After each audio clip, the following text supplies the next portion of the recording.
Ladies and gentlemen, welcome back to the channel, and today is the day Black Ops Cold War has finally been revealed.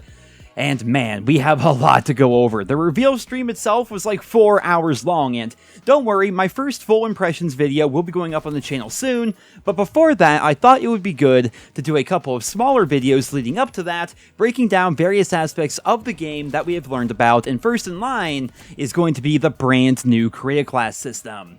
Classes in Black Ops Cold War are going to be absolutely insane. Not only is Gunsmith from Modern Warfare returning, it's been improved. It is much better than what we saw in Modern Warfare, and classes themselves are going to be wildly powerful thanks to the revamp to the wildcard system. So right off the bat, let's talk about the weapons. In the alpha build that we saw, there were a very limited number of weapons available, and not all of the attachments were there, but it was confirmed during the reveal that every single primary weapon in the game has 54 different attachments available for use. Both your primary and your secondary weapon can have up to 5 attachments equipped at any given time as part of your default setup, and also included in the default class setups are 1 lethal grenade, 1 tactical grenade, 1 field upgrade, and of course a Perk 1, a Perk 2, as well as a Perk 3.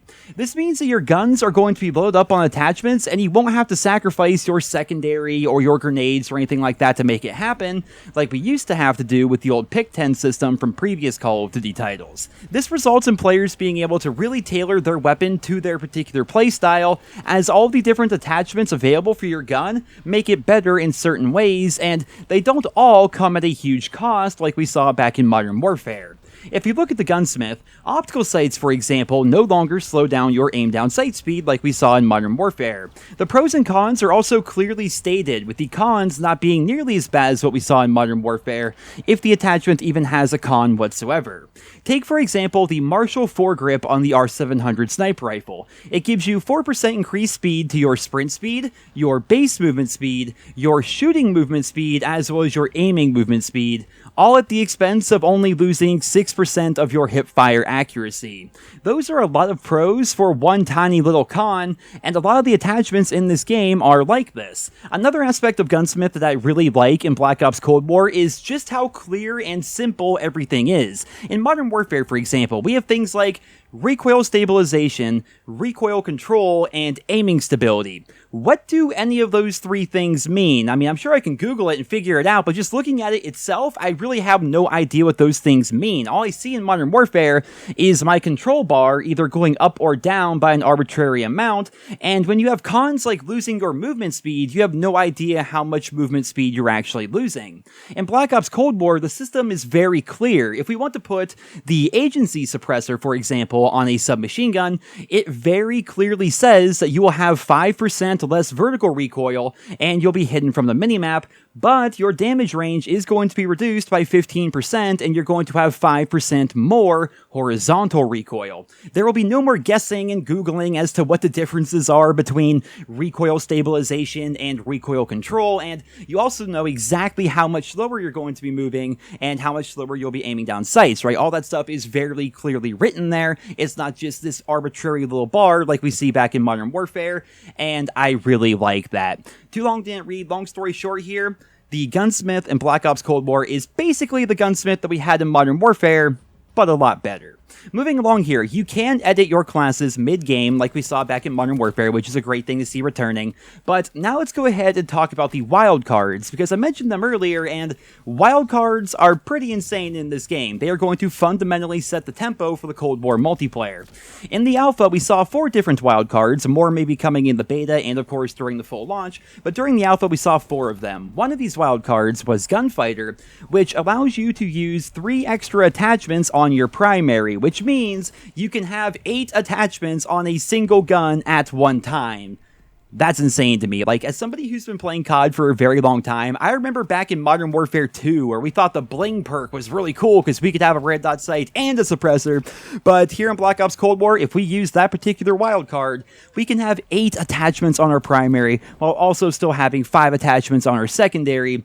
That is pretty freaking insane. Next up, we have Perk Greed, which is going to allow you to equip 3 extra perks. Keep in mind the Perk 1, Perk 2, and Perk 3 system is returning, so basically what this means is you can have 2 Perk 1s, 2 perk 2s, and 2 perk 3s. Think about that for a second. You have a class that has 6 total perks, all the while still having 5 attachments on your primary, 5 attachments on your secondary, and of course, still having a lethal grenade, a tactical grenade, and a field upgrade. That is pretty powerful, and I have a feeling Perk Greed is going to be very popular in Black Ops Cold War.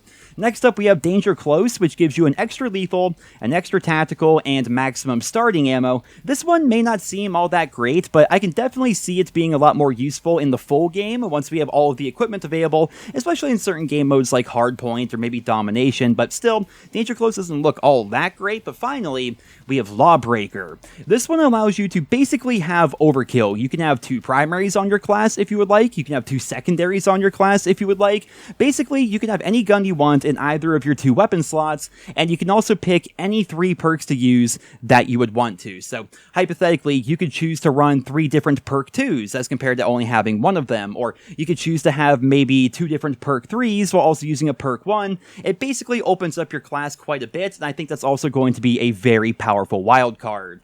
Now, speaking of perks, we did see a lot of them in this alpha build, but most of them are just returning from previous games. We have perks like Engineer, Tactical Mask, Flak Jacket, Scavenger, Quartermaster, Tracker, Cold-Blooded, Ghost, as well as Ninja. I don't believe it has been confirmed just how many perks are going to be in the full game when it comes out, but in the alpha, there were 3 perks for each of the perk categories, and I would presume at least 1 more perk is going to come to each slot before the beta rolls around. Now, that pretty much does it for the Korea class and Gunsmith video.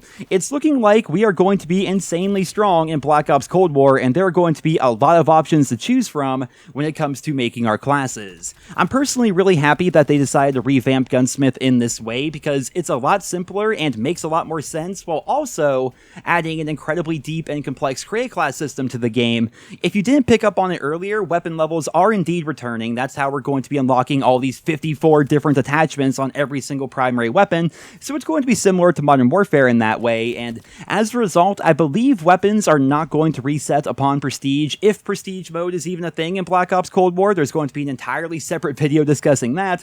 But yeah, unfortunately, we didn't really learn too much about player progression today, but we did learn a lot about Gunsmith and Korea class, and that was the focus of this video. I would love to know down in the comments, what do you guys think about these changes? What do you think about the Korea class system and the Gunsmith system and the wildcard system in Black Ops Cold War? Leave your thoughts and feedback down in the comments. Thank you all so much for listening, and I hope you guys all have a wonderful day.